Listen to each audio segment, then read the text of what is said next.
Well, hello there everyone, UXW Bill here with you once again. Well, somebody certainly noticed the weather. Yes indeed folks, we have ventured into the mighty great outdoors, or at least my driveway once again, for a little bit of a project that I picked up today. We had such a wonderful reprieve from the heat, but now here it is, about a week or two later. And the August heat is with us in full force once again. I'd guess it's about 86, 87 degrees Fahrenheit out here. It was hotter yesterday, and with the sudden reemergence of heat, well, pop-up thunderstorms certainly do come along. Take a look at the difference in that sky. Tell you what folks, welcome to Illinois. If you don't like the weather, wait 15 minutes. But when the temperature spikes up, people turn the air conditioning on as a matter of course. And now the wind's picking up too, so I better get this video made. And so it is that long neglected air conditioning units, such as the one you're looking at right now, what do? Well, they fail. And I just had to share this thing with you because it's such an unbelievable mess. This is a Whirlpool brand air conditioner. It's just filthy through and through. I don't know when exactly it would date from, but I'd guess probably the very late 1990s, maybe around 1997, 98, or the early 2000s.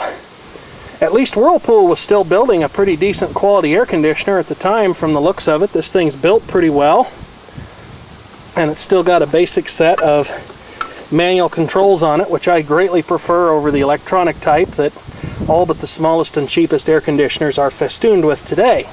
The report I got concerning this thing was that it was running normally on a hot summer's day, and they came out to check on it. I think it's actually cooling a garage, if I'm not mistaken, with some dogs in it, and the garage was boiling hot, and this thing's compressor was still running, but the fan wasn't.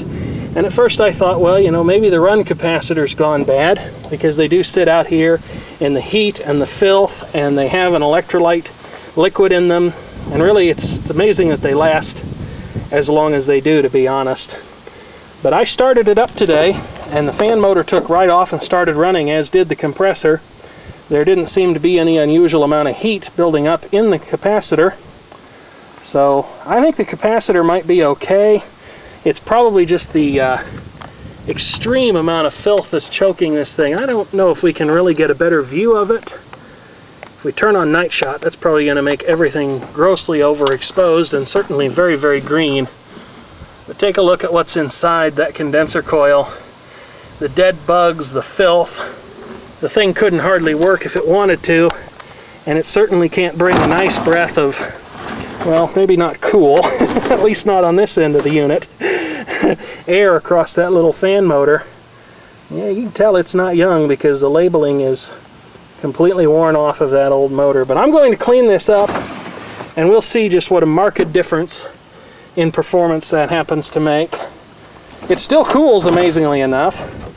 That was another thing that was never cleaned, the front panel air filter. So maybe that poor fan motor was just being overworked and insufficiently appreciated. I don't know. But the unit's in otherwise good condition for its age, and I think it'll clean up pretty nicely. And we'll just see what it happens to do. So thanks to the magic of video editing, we'll be back on a much sunnier day than this one. And I got this video done just in the nick of time because the rain is sprinkling down.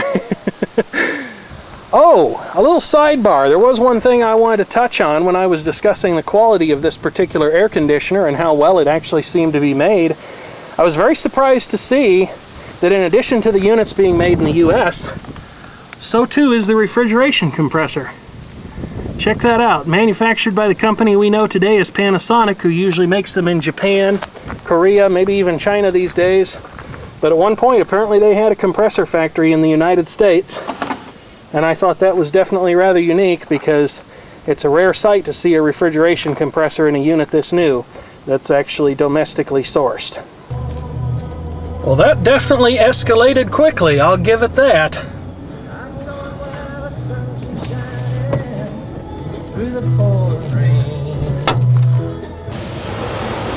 I call this cleaning your air conditioner made exceptionally simple.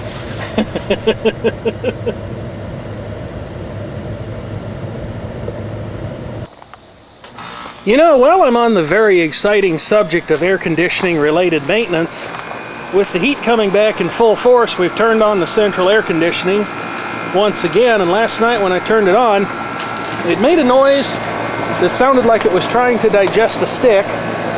But I come out here today, and well, it's certainly a mess here in the backyard.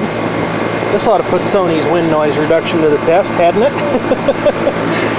I can't see any evidence of a stick right now.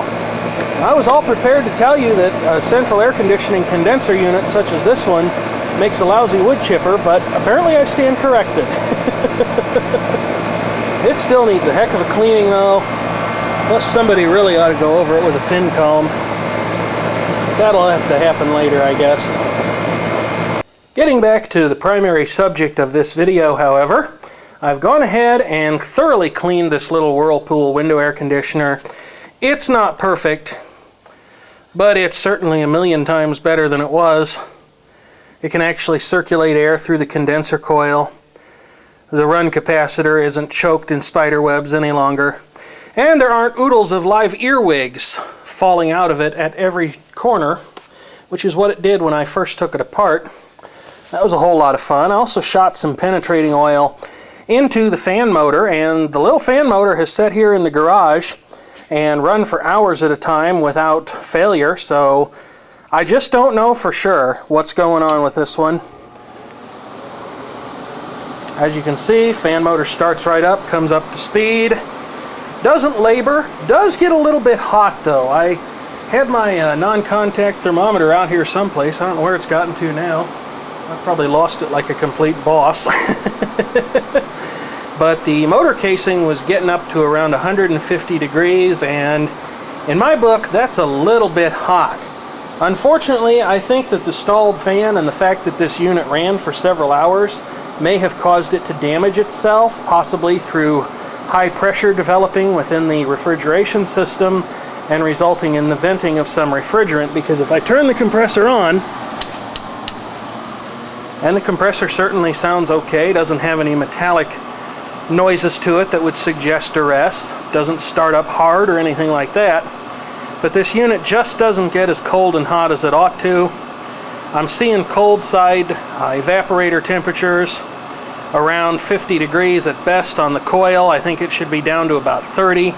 The coil is also frosting partially, which would tend to suggest possible loss of refrigerant charge, resulting in incomplete and incorrect operation. The air going through it is getting down to about 62, 64 degrees at best. And over here on the condenser side, which I ran through with a fin comb, although I'm really not sure I like the fin comb approach and it didn't turn out as well as I'd hoped, well, I'm not seeing anything much warmer than about 90 to 110 degrees, and it's been my experience at least that condenser coil ought to get just piping hot, around 130 degrees at least. So I'll let this thing go ahead and get its refrigerant circulating and all that good stuff. Looks like I have managed to find, by complete accident, my little thermometer, and we'll be back in a minute to see what this thing is doing. But unfortunately, I think I have some bad news for its owner.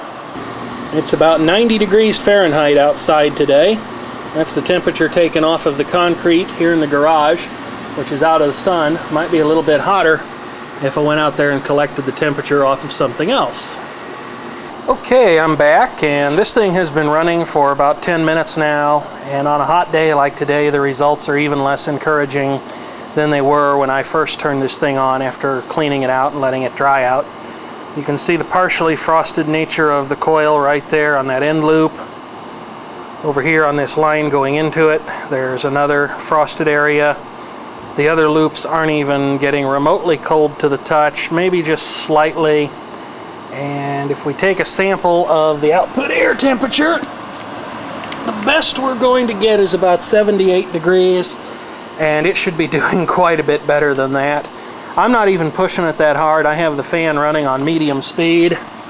I've made sure that the airflow path isn't short-circuited here so that the fan actually is forcing air through the condenser coil. And if we take some readings off of that,